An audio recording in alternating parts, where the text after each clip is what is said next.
Welcome to Popternative, where we dive into topical discussions from the worlds of pop culture, social media, and sports.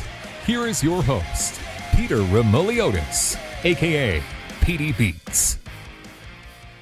PD Beats here from Popternative, speaking to Jeremiah Bitsui about Better Call Saul on AMC. Thought a couple episodes are creeping up very soon. Welcome to the show, man. Thanks so much for being here. Hey, thank you. Thank you for having me. It's a pretty cool time right now because, Better Call Saul is winding down, and then, you have Dark Winds on AMC. I mean, it's pretty busy on your end in terms of things out for people to see that you are in. Yeah, no, I know. I'm kind of getting sick of seeing myself as well. It's funny because, people know you obviously as Victor with Breaking Bad and the Better Call Saul and everything.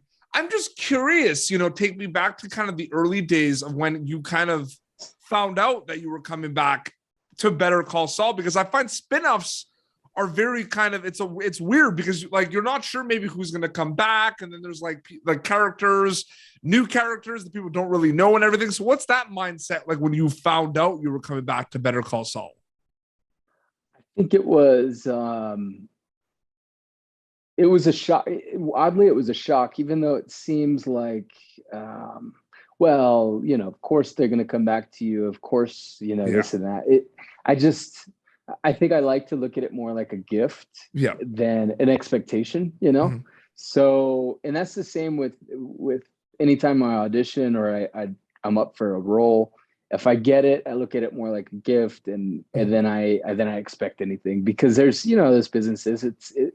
Who knows? They could be like, we found a new guy. He looks a lot more like a younger Victor. Like he's better, he's a better actor. So we're gonna go with this younger Victor guy. And it's like, okay.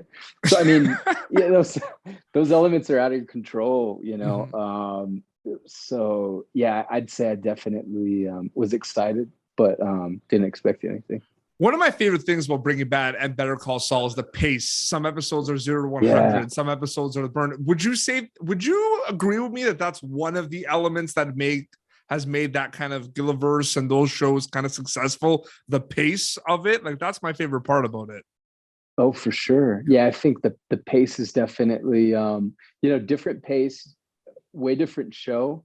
Mm-hmm. I think sometimes when people watch Better Call Saul, they're looking for glimpse of Breaking Bad, or for Breaking Bad, and you get glimpse of it, but it's definitely a whole different ball game. And that's been the wonderful thing, is seeing how Vince Gilligan has created this wonderful universe that we all enjoy. Mm-hmm. and Peter Gould has kind of taken that and taken it to another level, equally and just quite as amazing, but a different take on the same universe.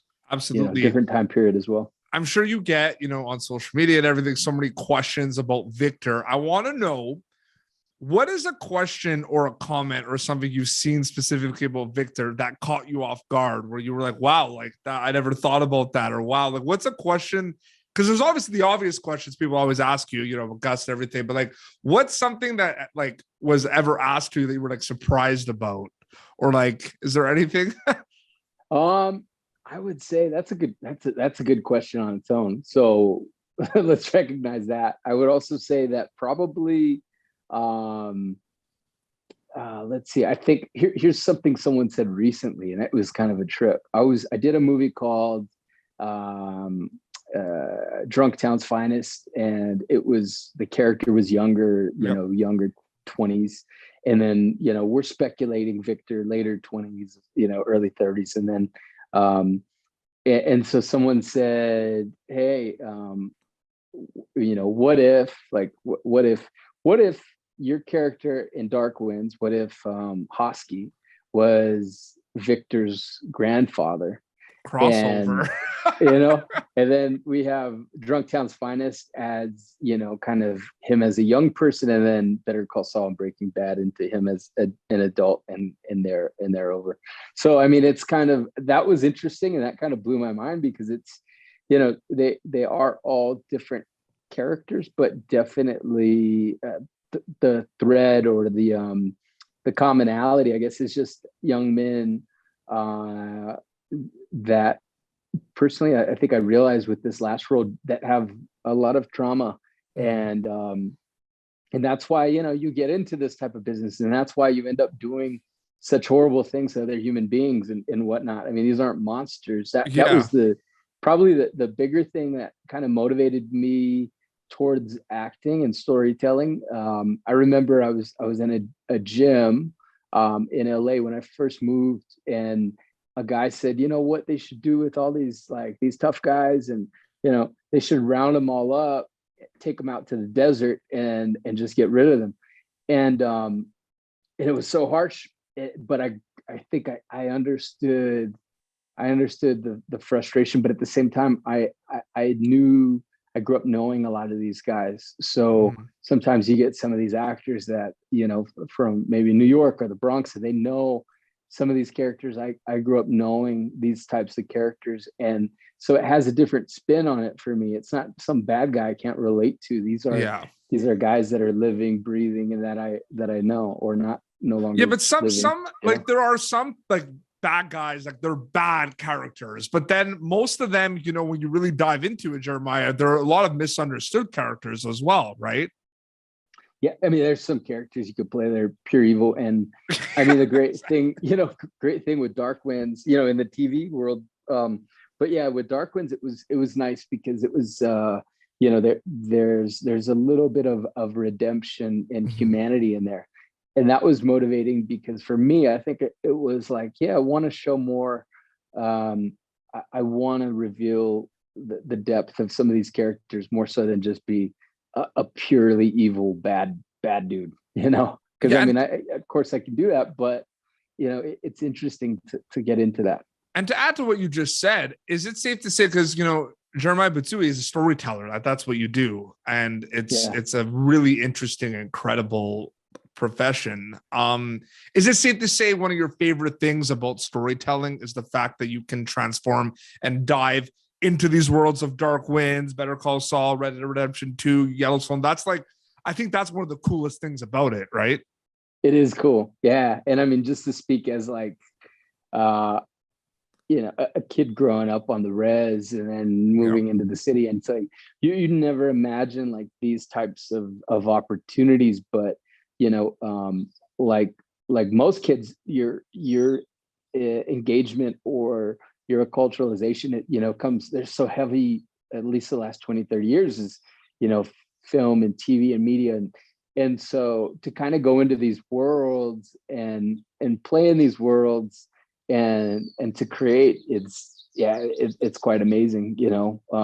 Definitely a lot of fun. We get to do a lot of fun things, and then just the scores and the teams of people that you become, you know, you get to know, and it's quite amazing. You know, that's always been a fascination of mine. It's so amazing. Another question about Dark Winds as well is, what do you kind of think about the genre of, you know, crime and mysteries and everything? Because I do feel like there's a lot of genre bending happening, but there's a lot of shows like Dark Winds that you go into it, like, you know what you're getting yourself into, right? Like, it's clear cut in terms of what kind of show it is. I think we still have an appetite for a lot of those type shows, right? About like crime and police officers. Like, I think, what do you think about that? There's still a big appetite for a lot of that.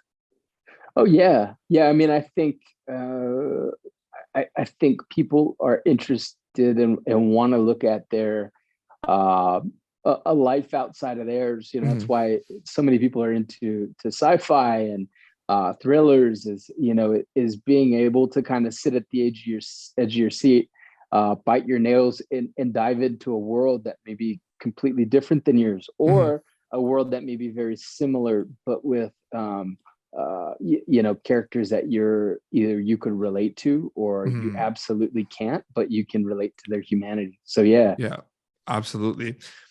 Breaking Bad and Better Call Saul, I mean, those are very coveted shows, like very, very protective, very passionate fans. Is it sometimes hard doing interviews sometimes in terms of the overwhelming aspect of it, because you don't want to maybe say something that's a spoiler, or you don't want to say something that's going to upset the fans. Like I can't even imagine what that's like, especially like the early days, what happened with Victor on Breaking Bad. Like, what's that like doing interviews when those things come up? Like, do you feel like you're walking on eggshells a little bit, or? No. I mean, I think I think it's cool because, I consider myself a fan as well. Yes, And of course.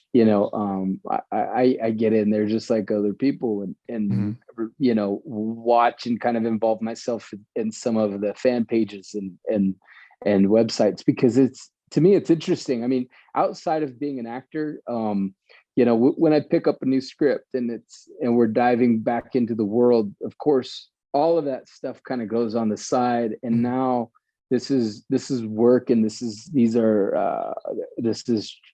you're turning these fictional this narrative into reality. So it's a different process. But outside of it, yeah, it's kind of nice to actually be a fan of something that you're doing. Oh, absolutely. And it doesn't happen. People are very passionate. At the end of the day, too, it's like it's a job. So sometimes it does that doesn't happen all the time.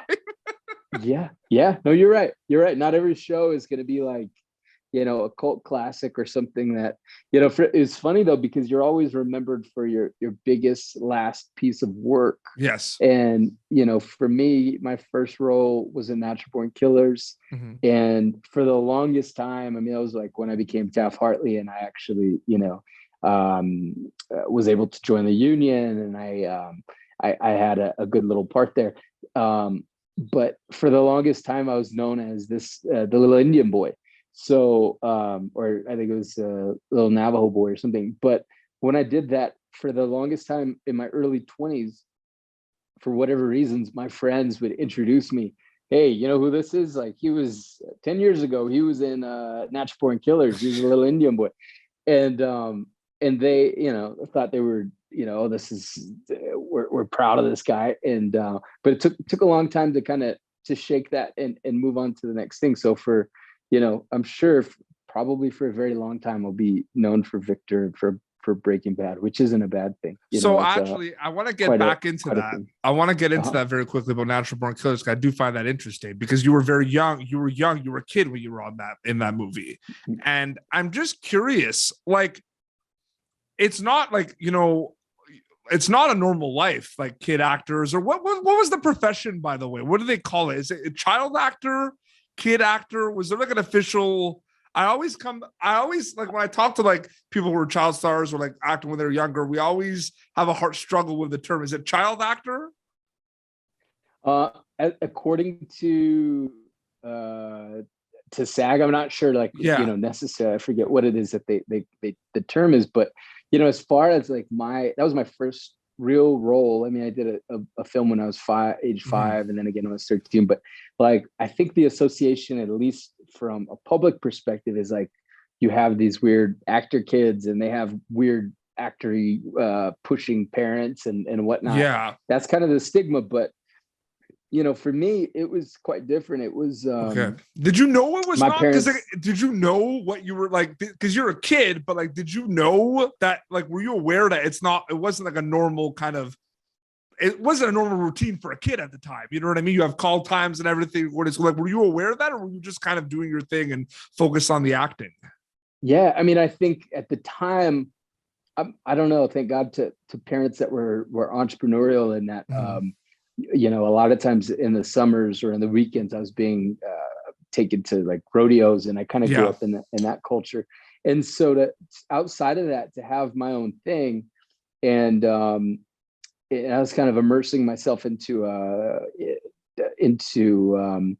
acting classes, and so I kind of knew what the deal was. I've been to a few auditions, and then but not very many. It was probably my second or third audition, and that landed in Natural Born Killers. Mm-hmm. But in terms of like the scale and what it was, it was during the summer, so I didn't have like a tutor or anything, but I got to basically spend the summer with this army of creatives, and Oliver Stone and mm-hmm.